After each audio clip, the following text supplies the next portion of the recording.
ਤੇ ਨਾਲ ਚੁੱਕੀ ਵਤਨ ਓਏ ਸਹੀ ਹੈ ਵਿੱਚ ਗੱਡੀ ਦੀ ਹੋਣਾ ਚਾਹੀਦਾ ਮਾੜਾ ਮੋਟਾ ਬੰਦਾ ਸਬਸਿਡੀ ਲੈਂਦਾ ਹੈ ਤੇ ਗੱਡੀ ਵਾਸਤੇ ਆਂਦੇ ਹਾਂ ਅੱਛਾ ਧਰਮ ਦਾ ਹਰਾ ਪਰਫਿਊਮ ਮਕੜਿਆ ਬੈੜਾ ਰੱਖਿਆ ਮੰਦਰ ਨਹੀਂ ਹੁਣ ਰੱਖ ਲੈ ਗੱਡੀ ਜੋ ਮੜ ਲੈ ਆਂਦਾ ਤੋਣੇ ਕਿਵੇਂ ਹੋਣੀ ਓਏ ਸਹੀ ਹੁੰਦਾ ਯਾਰ ਗੱਡੀ ਵੀ ਕੋਈ ਪਰਫਿਊਮ ਪਿਆ ਹੋਵੇ ਤੇ ਸੋਹਣਾ ਲੱਗਦਾ ਯਾਰ ਅੱਛਾ ਹਾਂ ਕੋਈ ਮਾੜਾ ਮੋਟਾ ਬੰਦਾ ਛਿੜਕ ਲੈਂਦਾ ਯਾਰ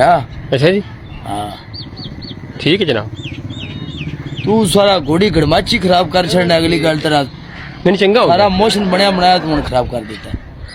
ਨਹੀਂ ਚੰਗਾ ਹੁੰਦਾ ਅਗਾ ਬਲੀਮੇ ਤੇ ਜਾਣਾ ਬੰਦੇ ਕੀ ਆਖਣਗੇ ਕਾਇਆ ਰੋਜ਼ੇ ਹੀ ਕਰਾ ਵੀ ਮਾਉਂਦੇ ਚੱਲ ਠੀਕ ਹੈ ਭਾਈ ਜੀ ਸ਼ਾਮੀ 7 ਵਜੇ ਉੱਥੇ ਸ਼ਾਦੀ ਆ ਰਹੀ ਹੈ 7 ਵਜੇ ਨਹੀਂ ਯਾਰ ਉਹਨਾਂ ਜੋ ਸਰਕਾਰ ਮੇਰੀ ਛੋਰ ਆਪਣੇ ਦਾ ਵਿਆਹ ਕੀਤਾ ਤੇ ਹੱਕ ਵਿੱਚ ਕਿਹੜਾ ਸ਼ਰਮ ਹੈ ਭਾਈ ਜੀ ਹੱਕ ਕੀਤਾ ਉਹ ਨਾਮ ਨਕਾਹ ਕਰਦੇ ਪੈਣ ਤੇ ਮਾਹ ਰਮਜ਼ਾਨ ਦੇ ਵਿੱਚ ਨੇਕੀ ਦਾ ਕੰਮ ਜੋ ਕਰ ਰਹੇ ਤੇ ਤੁਹਾਨੂੰ ਕੋਈ ਇਤਰਾਜ਼ ਹੈ ਯਾਰ ਜੈ ਜੀ ਤੂੰ ਨਾ ਕਿਹੜਾ ਗੋਲੇ ਛੱਡਣੇ ਮੇਰਾ ਆਪਾਂ ਕਿਹੜੇ ਟਾਈਮ ਚ ਆ ਰਹੇ ਆ 11 ਵਜੇ ਯਾਰ ਅਜੇ ਤੱਕ ਅਸੀਂ ਸਰਕਾਰ ਮੇਰੀ ਰਾਹ ਵਿੱਚ 3600 ਬੰਦੇ ਨੂੰ ਟੱਕਰਨਾ ਇਹ ਤਾਂ ਗੱਲ ਹੈ ਸ਼ਾਮੀ 7 ਵਜੇ ਸ਼ਾਦੀ ਆ ਜਾਏ ਓਕੇ ਲਓ ਜੀ ਪਿਆਰਿਓ ਅਸੀਂ ਹੁਣ ਜਨਾਬ ਮੇਰੀ ਆਪਣੇ ਯਾਰ ਨੂੰ ਲੈ ਲਿਆ ਨਾਲ ਤੇ ਸਰਕਾਰ ਮੇਰੀ ਹੁਣ ਅਸੀਂ ਜਨਾਬ ਮੇਰੀ ਰਵਾਨਾ ਹੋ ਗਏ ਆ ਲਾਲਾ ਜੀ ਵੇਖੋ ਨਾ ਜ਼ਰਾ ਇਧਰ ਲਾਲਾ ਸਾਡੇ ਨਾਲ ਹੈ ਜੀ ਅਸੀਂ ਹੁਣ ਨਾ ਜਾ ਰਹੇ ਹਾਂ ਅੜੱਪੇ ਨੂੰ ਹਾਂਜੀ ਅੜੱਪੇ ਨੂੰ ਹੁਣ ਸਾਡਾ ਜਨਾਬ ਮੇਰੀ ਅੜੱਪੇ ਸਫ਼ਰ ਸ਼ੁਰੂ ਹੈ ਠੀਕ ਹੈ ਇਨਸ਼ਾਅੱਲਾ ਦਰਿਆ ਰਾਵੀ ਵੀ ਜਾ ਕੇ ਤੁਹਾਨੂੰ ਵਿਖਾਣੇ ਆ ਠੀਕ ਹੈ ਅੜੱਪੇ ਦਾ ਵੀ ਵਿਊ ਅੜੱਪਾ ਸਾਰਾ ਜਨਾਬ ਮੇਰੀ ਜਿੰਨਾ ਵੀ ਅਸੀਂ ਉੱਥੇ ਵਿਜ਼ਿਟ ਕੀਤਾ ਤੁਹਾਡੇ ਭਰਾਵਾਂ ਦੇ ਨਾਲ ਆ ਜਿੰਨੇ ਵੀ ਬਾਹਰ ਕੰਟਰੀਆਂ ਦੇ ਵੇਖਣ ਵਾਲੇ ਵੀਰ ਭਰਾ ਨੇ ਜਿਹੜੇ ਵੀ ਬਾਹਰ ਰਹਿੰਦੇ ਨੇ ਤੁਸੀਂ ਬਾਹਰ ਰਹਿ ਕੇ ਵੀ ਕਾਲਾ ਪਾਕਿਸਤਾਨ ਹੈ ਤੁਹਾਨੂੰ ਵਿਜ਼ਿਟ ਕਰਾ ਰਹੇ ਹਾਂ ਠੀਕ ਹੈ ਇੰਜੋਏ ਕਰੋ ਕਣਕਾਂ ਜਿਹੜੀਆਂ ਨੇ ਜਨਾਬ ਮੇਰੀ ਤਿਆਰ ਨੇ ਠੀਕ ਹੈ ਪਾਕਿਸਤਾਨ ਅੱਜ ਮੌਸਮ ਬੜਾ ਖਰਾਬ ਹੋ ਗਿਆ ਦੁਬਾਰਾ ਅੱਜ ਬਾਰਿਸ਼ ਹੁੰਦੀ ਰਹੀ ਹੈ ਜਨਾਬ ਮੌਸਮ ਜਿਹੜਾ ਨਾ ਹੁਣ ਮਾਸ਼ਾਅੱਲਾ ਮੁੜ ਧੁੱਪ ਨਿਕਲ ਜਾਣੀ ਤਾਂ ਸਵੇਰ ਇੰਜ ਲੱਗਦਾ ਜਿਵੇਂ ਦੁਬਾਰਾ ਮੌਸਮ ਵਾਪਸ ਟੁਰ ਗਿਆ ਦੁਬਾਰਾ ਤੋਂ ਸਰਦੀ ਆ ਗਈ ਹਾਂਜੀ अच्छा स्कूल आया होंगी जनाब अपनी ब्लू कलर की पेंट आई वाइट शर्ट आई ते ब्लू ही टाई आई ते मैं उदों ही नाल स्कूल पढ़दा उदों सरकार मेरी असी आए सा डप्पे उदों टीचर फलाने से फलाना गैप हो गया मैं इन्हां सारे बच्चों शैतान आया शुरू तो ही और तुहानू तां पता ही है आपां शुरू तो लेथरी हां वो ना मैं सरकार मेरी चढ़ जावे दरख्त उत्ते वो टीचरां सरकार मेरी जड़ियां ना उन्हां की काम करना उन्हां इन्ना बड़ी वेखना भी किधर गया हुण उदों मेरा नाम जड़ा है वो ना बड़ी जड़ा नाम कापी ते लिखिया है ना एक साडी टीचर आई ओदी नजर कमजोर आई ओने लाईयां होईयां ऐनकां ओने इन्ना बड़ी लबना कानी या करके किधर गया वो किधर गया वो भगोड़ा है सब बच्चों को खराब कर रहा है मैं आख्या मैं की खराब करना है मेरे भी उस्ताद ने हां इन्हां कोल मैं सिखदा वतना तू जिन्हां नवानी है बेबी किधर गया वो आज मुड़ जा रहा मेरी इन्ने चिर बाद डप्पे जा रहे हैं जो सीन उत्थे चलना है बचपन दा अच्छा हां यादां ताज़ियां आज यादां ताज़ियां हो जानियां ने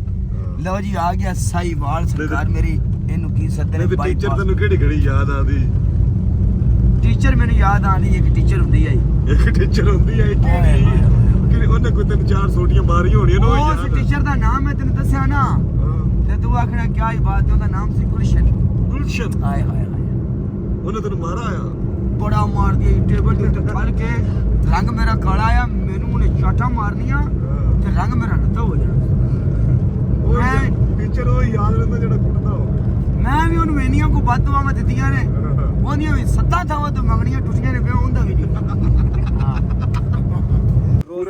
ਗਰਮੀ ਨਹੀਂ ਹੈ ਰੋਜ਼ਦਾਰ ਤਾਂ ਝਾੜ ਚੁੜ ਜਾਸਾਂ ਜਾਜੂ ਝਾੜ ਗਿਆ ਤੇ ਝਾੜ ਮਮੀ ਜਾ ਸਾਡਾ ਰੋਲਾ ਕੋਈ ਨਹੀਂ ਜਾਜੂ ਨਾਲ ਨਪੀਸ ਕੋਈ ਨਹੀਂ ਮੈਂ ਬੁੱਢਾ ਹੀ ਹੁੰਦਾ ਹੈ ਭਾਵੇਂ ਸਰਕਾਰ ਮੇਰੀ ਜਿਵੇਂ ਵੀ ਹੋਵੇ ਪੁਰਾਣਾ ਰੂਸੀ ਜਿਹੜਾ ਅੱਜ ਵੀ ਉਹ ਦਰਬਾਰ ਹੈ ਦੋ ਦਰਬਾਰ ਖੜੇ ਗੱਲ ਅੱਲਾ ਦਿੱਲੋ ਇਹ ਬਾਅਦ ਦੇ ਸਰਕਾਰ ਮੇਰੀ ਆਬਾਦੀਆਂ ਬਣੀਆਂ ਨੇ ਨਾ ਹਾਂ ਉਹਦਾ ਬਾਅਦ ਬਣਿਆ ਸ਼ਹਿਰ ਇਹ ਤਾਂ ਬਾਅਦ ਵਿੱਚ ਬਣਿਆ ਉਹਨਾਂ ਦਾ ਆਈ ਸੀ ਜਿਹੜਾ ਉਹਨਾਂ ਦਾ ਆਈ ਸੀ ਲਾਲਾ ਇਸ ਏਰੀਆ ਦਾ ਇੰਨਾ ਸ਼ਹਿਰ ਸੀ ਹੈ ਹਾਂ ਪੂਰਾ ਮਸਲੇ ਨੇ ਜਿਹੜਾ ਆ ਸਾਰਾ ਸ਼ਹਿਰ ਹੀ ਆ ਇਦਾਬਾਦ ਇਹ ਸਾਰਾ ਸ਼ਹਿਰ ਹੀ ਆ ਕਾਲਾ ਸਾਹਿਬ, ਇਹ ਸਾਰਾ ਇਹ ਤਾਂ ਮੁੜ ਤੇ ਘਰੋਂ ਕੋ ਮਿੱਟੀ ਪੈ ਗਈ ਉੱਤੇ ਹੀ ਨਾ ਮੇਰੀ ਇਹ ਚੀਜ਼ਾਂ ਬਚ ਗਈਆਂ ਸੀ। ਜਿੱਥੇ ਆਪਾਂ ਖਲੋਤੇ ਆ ਮਸਲੇ ਨੇ ਇੱਥੇ ਵੀ ਥੱਲੇ ਇੱਥੇ ਵੀ ਪਤਾ ਨਹੀਂ ਕੀ ਕੁਝ ਹੈ। ਹਾਂ ਇਹ ਥੱਲੇ ਤੇ ਸਾਰਾ ਬੇੜਾ ਗਰਕ ਹੋਇਆ ਆਪਣੇ ਪੇਸਟਰੀ ਹੈ ਕਿੰਨੇ ਦੀ? 57 की 57 ਕਰਿਆ 57 ਮਿੰਟ 57 ਹੁੰਦਾ ਕਿੰਨਾ ਹੈ। ਅਸੀਂ ਸਾਰਾ ਮਸਲੇ ਨੇ ਤੁਹਾਨੂੰ ਵੀ ਵਿਜ਼ਿਟ ਕਰਾਇਆ ਹੈ, ਲਾਈਵ ਤੇ ਵੀ ਨਾਲ ਚੱਲੇ ਆ। ਸਾਰੇ ਵੀਰ ਭਰਾ ਸਾਡੇ ਨਾਲ ਹੀ ਰਹੇ ਨੇ ਲਾਈਵ ਤੇ, ਜਿਹੜੇ ਮੁੰਡੇ ਸਾਨੂੰ ਵੇਖਦੇ ਨੇ ਜਾਂ ਜਿੰਨੇ ਵੀ ਭਰਾ ਨੇ ਹੋਸਟ ਵੀ ਜਿੰਨੇ ਨੇ ਉਹਨਾਂ ਸਾਰਿਆਂ ਨੇ ਵੇਖਿਆ। ਸੋ ਹੁਣ ਅਸੀਂ ਚੱਲੇ ਆ ਮਿਊਜ਼ੀਅਮ 'ਚ, ਉੱਥੇ ਜਾ ਕੇ ਤੁਹਾਨੂੰ ਵਿਖਾਣੇ ਆ ਮਿਊਜ਼ੀਅਮ ਦਾ ਮਾਹੌਲ ਕੀ ਹੈ। ਠੀਕ ਹੈ, ਇਹ ਤਕਰੀਬਨ 3500 ਸਾਲ ਪੁਰਾਣੀ ਦੁਨੀਆ ਦੇ ਵਿੱਚ ਅਸੀਂ ਆਏ ਖਲੋਤੇ ਆ, ਲੇਕਿਨ ਇਹ ਬਾਅਦ 'ਚ ਸਾਇੰਸਦਾਨਾਂ ਨੂੰ ਪਤਾ ਲੱਗਿਆ, ਉਹਨਾਂ ਨੇ 3500 ਸਾਲ ਲਿਖਿਆ, ਲੇਕਿਨ ਹੈ ਜ਼ਿਆਦਾ ਹੀ ਜਿਵੇਂ ਦਾ ਇੱਥੇ ਸਿਸਟਮ ਹੁਣ ਵੀ ਅਸੀਂ ਆ ਵੇਖੋ ਤਕਰੀਬਨ 50 ਫੁੱਟ ਅਸੀਂ ਥੱਲੇ ਖਲੋਤੇ ਹੋਏ ਆ। ਠੀਕ ਹੈ, ਇਹ ਉਚਾਈ ਉੱਤੇ ਟਿੱਬੇ ਨੇ, ਪੁਰਾਣੇ ਦਰਖਤ, ਇਹ ਇੱਥੇ ਗੰਦਮ ਗੁੰਦਮ ਜਨਾਬ ਮੇਰੀ ਇਹ ਰੱਖਦੇ ਸਨ। ਠੀਕ ਹੈ, ਇਹ ਬਣੇ ਨੇ ਉਵੇਂ ਚੱਠੇ ਇੱਟਾਂ ਦੇ, ਤੇ ਇੱਥੇ ਜਨਾਬ ਮੇਰੀ ਗੰਦਮ ਇੱਥੇ ਰੱਖ ਦਿੰਦੇ ਸਨ। ਇਹ ਜਿਹੜੇ ਸਾਈਨ ਬੋਰਡ ਲੱਗੇ ਨੇ ਉਹਨਾਂ ਦੇ ਉੱਤੇ ਲਿਖਿਆ ਹੈ ਸਾਰਾ ਕੁਝ। ਠੀਕ ਹੈ, ਸਾਨੂੰ ਨਹੀਂ ਪਤਾ ਲੇਕਿਨ ਉਹਨਾਂ ਦੇ ਲਿਖਣ ਦੇ ਮੁਤਾਬਕ ਹੀ ਸਾਨੂੰ ਪਤਾ ਲੱਗਿਆ। ਤੇ ਇਹ ਨਿਜ਼ਾਮ ਹੈ ਸਾਰਾ। ਤੇ ਠੀਕ ਹੈ, ਮਿਲਨੇ ਆ ਆਪਾਂ ਅਗਲੀ ਵੀਡੀਓ 'ਚ, ਉੱਥੇ ਜਾ ਕੇ ਬਣਾਉਂਦੇ ਆ।